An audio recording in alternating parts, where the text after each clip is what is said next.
Finally, the mammary glands. They're not obviously part of the female reproductive tract, but are important accessory glands.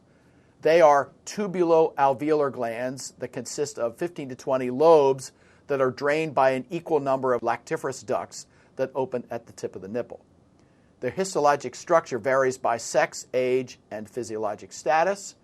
At birth, the gland consists only of short-branching lactiferous ducts with no associated alveoli. Toward puberty in the female, the ducts elongate and branch under the influence of ovarian hormones, and small spherical masses of epithelial cells appear at branch ends. These cells are capable of forming functional acini in response to appropriate hormonal stimulation. And the histologic section is diagnostic for these. You can see the highly branched modified mammillary gland tissue that's situated at the tip of the arrow, and classically these lobular associated clumps of mammillary acini are surrounded by dense, irregular connective tissue that's at the arrowhead.